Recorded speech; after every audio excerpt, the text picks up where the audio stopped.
I know it's not yet the end of the year. Where I think today is December 6th, so we are at least 25 days left in the year.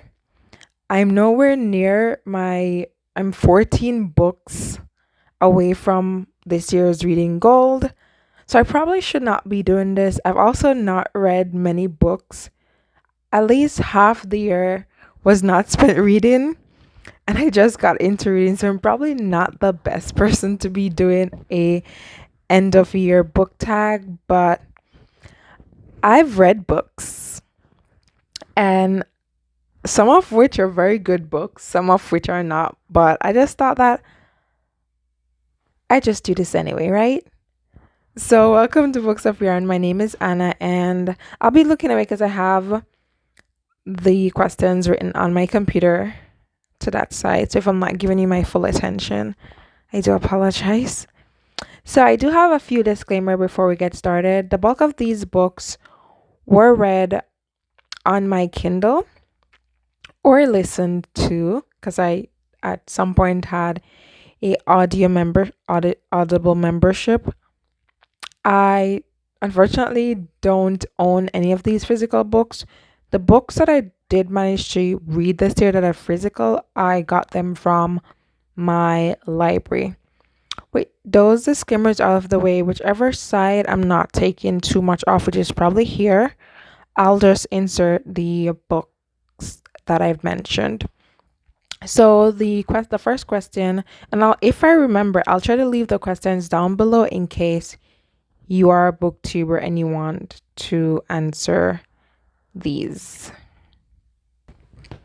Now we're gonna start with question one, which is what's the most disappointing book of the year? And one of the things I've learned from reading this year is that in order for you to fully enjoy a book, you cannot go in with too much expectations. And that's what I did when I read The Silent Patient by Alex Michaelides. If I'm butchering the name, I don't mean to. But I went in with too much expectation and I was very much disappointed. I somewhat still enjoyed the book, but at the same time, I was disappointed because I did not get what I was expecting at all. And so that's my most disappointing book of the year. The underdog book of the year for me would be Hate Notes by V. Keelan and Penelope Ward. So this book's another disclaimer that I forgot to mention. I'm bad with names, so although I've read all of these books and some of which I love, I may not remember the main character in any of these books. So for the sake of that, I may not do a synopsis of any of these books. I'm sorry. I just thought I should get it out there. So if you're here for a mini synopsis, I suggest that you check out another video. Sorry.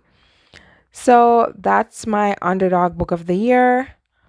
The book that was overhyped and I enjoyed is Reminders of Him by Colleen Hoover, which I can tell you about. It follows no names, but it's this girl.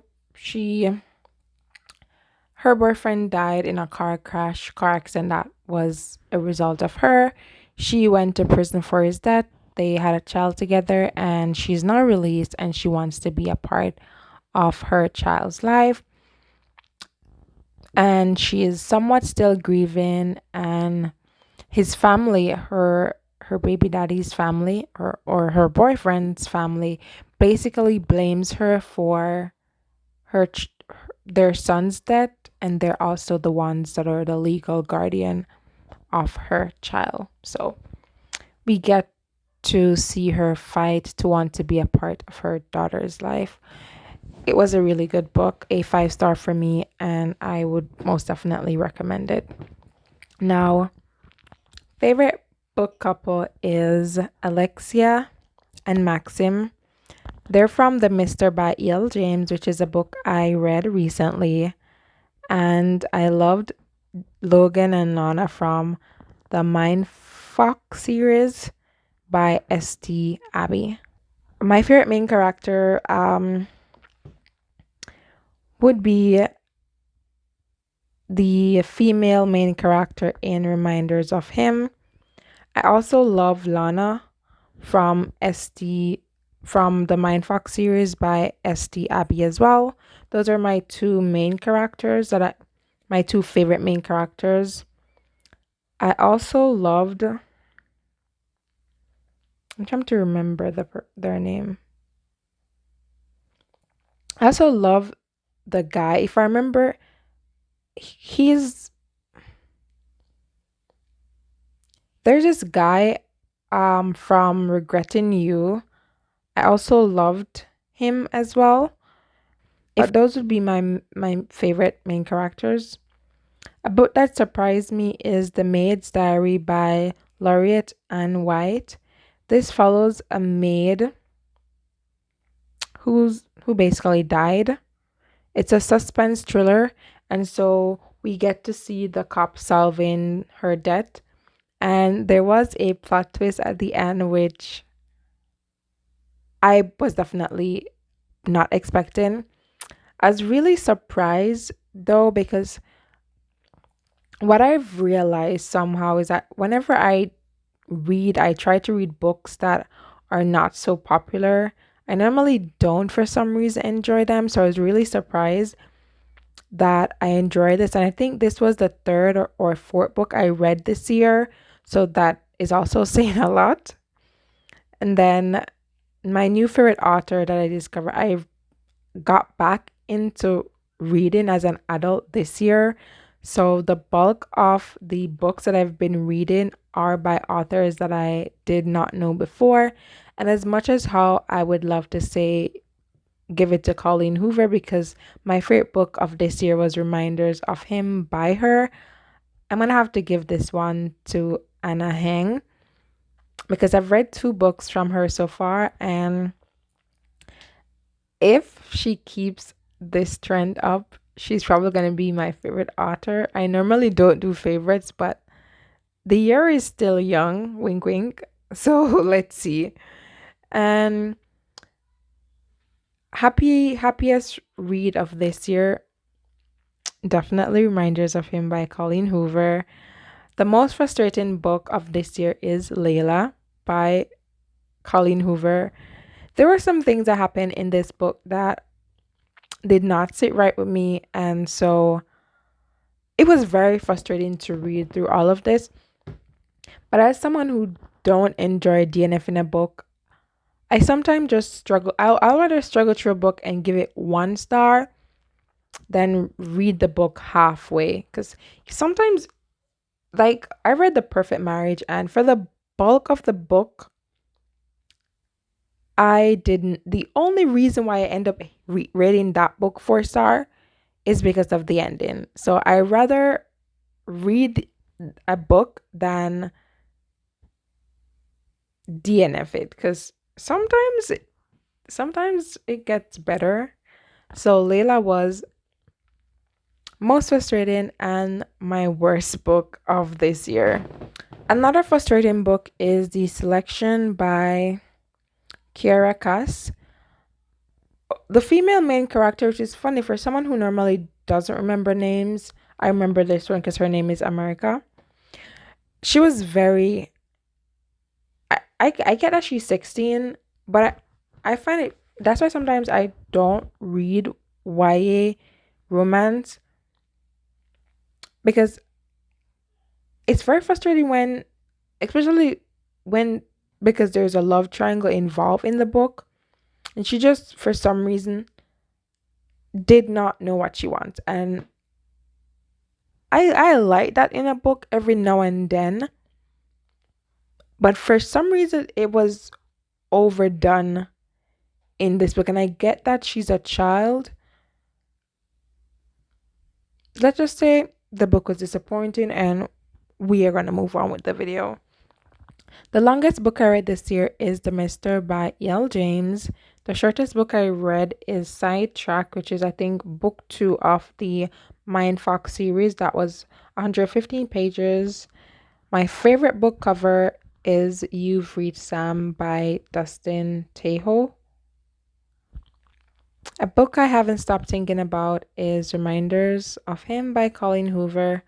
Unpopular book that I love is Dirty Letter by V. Keelan and Penelope Ward. Favorite quote of the year is from Reminders of Him, and it's there was before you, there was during you. For some reason, I never thought there would be after you. And this resonated with me because when you're with someone that you love, you know that there was a point when you did not know them. And then there's a part where you got to know them and you got to love them. And in the midst of all that loving, you never thought that there'd come a point where you'd have to be without them. It doesn't have to do with someone that died. It could be with a breakup, because no one goes into a relationship thinking that they're gonna lose the person that they love. And if you have, then I think something's wrong with you. Just saying. Book I would reread for the rest of my life, Reminders of Him. I don't have the physical book,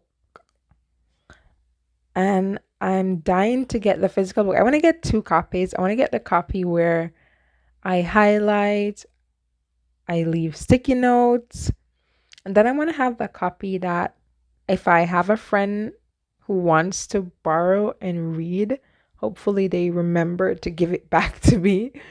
But I want to have 2 copies. And I wish I love the book to the point where I wish I could get it signed. That's how much I love this book. And I think we're almost at the end, because the last question is reading goal reflection and 2024 reading goals. Now, my goal for this year was 50 books. I've read 34 books so far, half of which was read in June, because during June I had done a reading challenge where I read 25 books. So outside of that challenge, it's hard to think that outside of June for the entire year, I've only read 9 books. 9? 10? I've only read 10 books. 10 or 11. I've only read 11 books, so it's life. My goal for next year is 80 books. And or I might change that to 50, because I started a business. It's a self-owned business. I started my crochet business, and I love reading. And as much as how most of the time I crochet because it's something I love to do, I love making stuff for myself. And as much as how I start a business, I don't want to be consumed entirely making stuff, shipping packages, doing inventory. At some point, I want to have a life outside of work, and my life outside of work is reading. I love watching movies, and so I think 50 to 80 books is reasonable. Even if I'm able to do like 1 book a week, that's like 52 books. So anywhere between 50 to 80 books, I think, is reasonable for me. Now, this tag had more questions, but as someone who hasn't read a lot of books, most of the questions are not questions that I could answer, and I didn't want to have them in the questions if I wasn't going to answer them. So we're at the end of our book tag, end of your book tag. If you enjoy, don't forget to subscribe. I post book content on Saturday at 11 a.m. Eastern time. For the most part, I try to post on Saturday at 11. a.m. Eastern Standard Time. Most times it's later, but I do post book content on Saturday. If you crochet, I post crochet videos on Wednesday. I'm currently doing a crocheting gift item series, so I'm posting other days as well because I want to get all these um ideas out before Christmas. So if you're someone who likes making handmade gifts like myself, you can make things for your loved ones. I've done 5 episodes so far. I have a few more episodes to go before Christmas. So you can check those out as well. I do want to thank you for watching. Have a wonderful day, month, year, time, minute, second, wherever you are, whenever you're watching. I hope you enjoy. Stay safe, stay healthy, stay fit, and I hope I do see you in another video. Bye.